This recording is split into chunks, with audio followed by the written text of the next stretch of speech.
I'm Kristen, and this week's Genius recipe is for a very simple, classic holiday cookie with a brilliant ingredient swap and a few extra genius tricks along the way.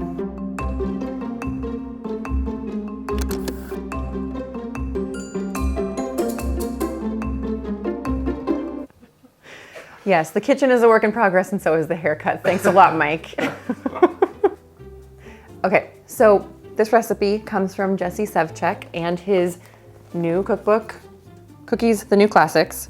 And this recipe is a perfect example of a new classic because it is the quintessential holiday crinkle cookie, and it is as simple as that holiday crinkle cookie.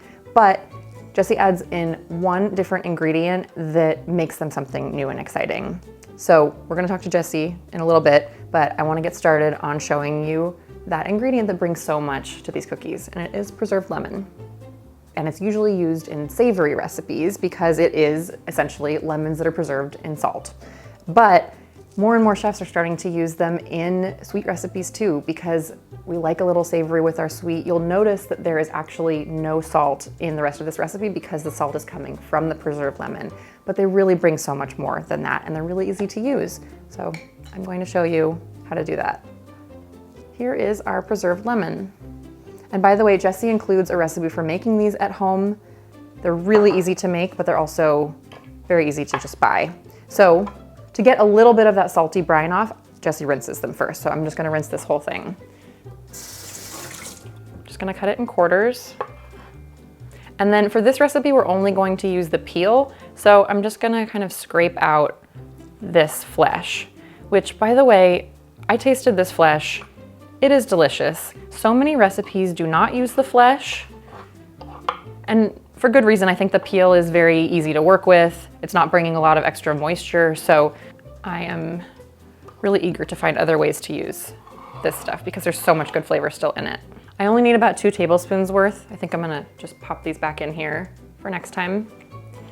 And then super easy to just slice these into strips and then cut them crosswise into a mince. That's it. My prep is done. Here's Jesse to tell you a little bit more about why he loves using preserved lemon in this recipe. I feel like lemon zest and juice give you like kind of like acidic like punchiness, which is great. But preserved lemons, like once you preserve them, they become like super earthy and complex, and it brings this kind of savoriness that can like ground baked goods in a way that like just fresh lemon can't.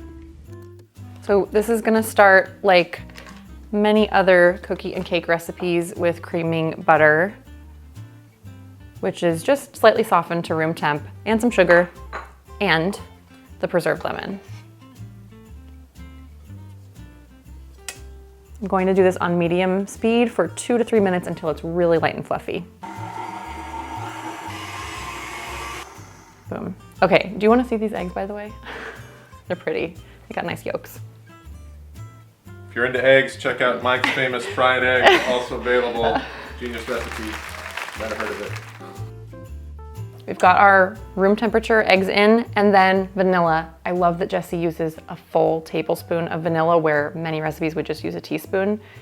He found in his testing that you really can't overdo vanilla, and especially in a sugar cookie, it just brings so much flavor that you really notice in the end product. And especially in this cookie where you've got a lot of that like kind of savory, salty, slightly funky flavor from the preserved lemons, the vanilla really brings the sweet.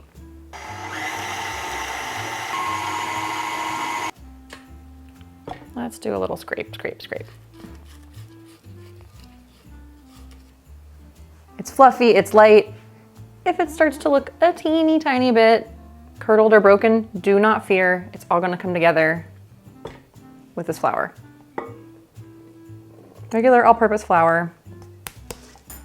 And then Jesse also adds the baking powder right in, making this a truly one bowl cookie dough. Thank you, Jesse. My whole goal with any cookie I've made for this whole book is to take something familiar and easy and low effort and add just like one special exciting thing that's gonna make people feel really cool and accomplished and excited when they make it. And this cookie is exactly that. No need to sift or whisk flour and baking powder together. Now we're just gonna mix on low just until it forms a dough.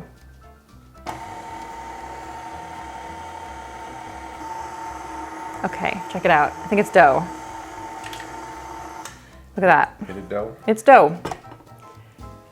I'll scrape those little bits of flour in, but we don't want to overmix because going much beyond the point of having the flour mixed in will start to get that gluten going and make the cookies a little tougher. Does the dough ever get stuck to stuff? So stuff to get off afterwards? You need a specialty approach. Oh, right. Are you referring to my messy looking approach to getting... Oh no, wait, I have another idea. Are you referring to getting to eat that dough? Yeah, you can eat that dough. There's raw eggs in it, but it's, you're an adult. That's all you have to do to make your cookie dough. So this is going to need to chill in the fridge for at least 2 hours, but the good thing is you can actually make it much further ahead than that if you want. Here is Jessie to tell you more about that. For this cookie, I maybe wouldn't recommend freezing it, but definitely refrigerate it at least 2 hours. This is gonna prevent them from spreading too much. So the outside's gonna puff up and like set, and that's when you get your really nice crinkles without your cookie like flattening into a pancake. So definitely make sure to chill it for at least 2 hours. I always feel like I'm straightening my tie. I popped that dough that we just made into the fridge. I'm very excited to have that to bake later, but I also have this dough that I made last night. So it's very thoroughly chilled and will puff up beautifully in the oven.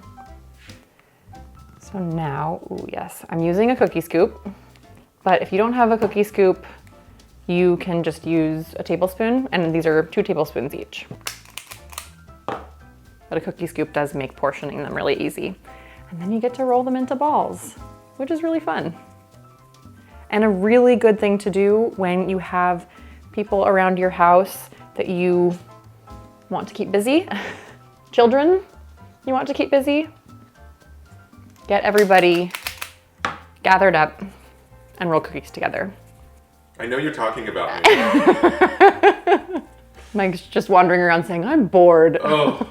I need something to do. I'm so tired of not having anything to do. If only someone could give me an assignment. Did we learn how to do this as children, do you think? Like, I feel like this muscle memory of rolling balls. Yeah, Play-Doh, mud. But yeah, I mean, if you stop to...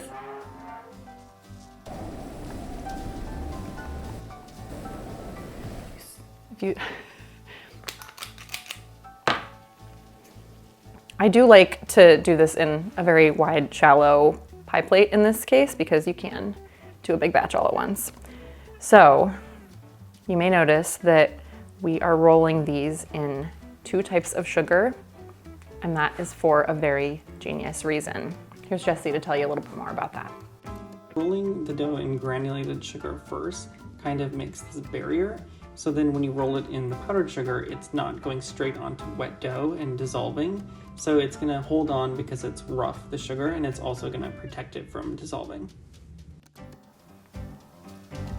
All right, I've got 1 batch ready, spaced nicely apart so that they don't puff into each other's business, about 3 inches apart, on parchment so we don't have to worry about any sticking. And they are going to go into a 350 oven for about 13 to 15 minutes, but really you should look for when they are puffed and when the cracks that appear are no longer wet. And as soon as that happens, as soon as they're dry, if you like them soft and puffy like me, grab them then. Oh wow, you know what? I might call these done. They're puffed, they're beautiful. They're mostly cool. Let's see. Ooh, yeah. Okay, they're not entirely cool.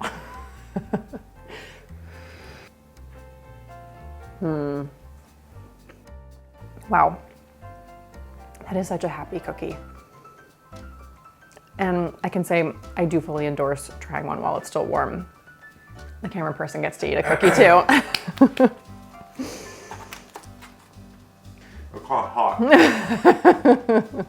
You do then get the telltale powdered sugar fingers though, and powdered sugar shirt in Mike's case. Yeah, I love these cookies so much. I'm always a sucker for a crinkle cookie, but these really bring something that I had never tasted before.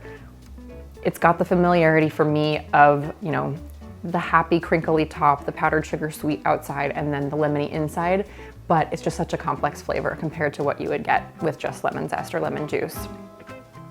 Please make these, tell me what you think. Also tell me in the comments, what are your favorite holiday cookies? I would love to know, and I would love to keep adding more to my repertoire. To hear so much more from Jessie about the story behind this recipe and this book, be sure to listen to the Genius Recipe Tapes anywhere you find your podcasts. And don't forget to hit like and subscribe so that you can get a brand new Genius recipe. Thank you so much. We will see you in 2 weeks. Happy holidays.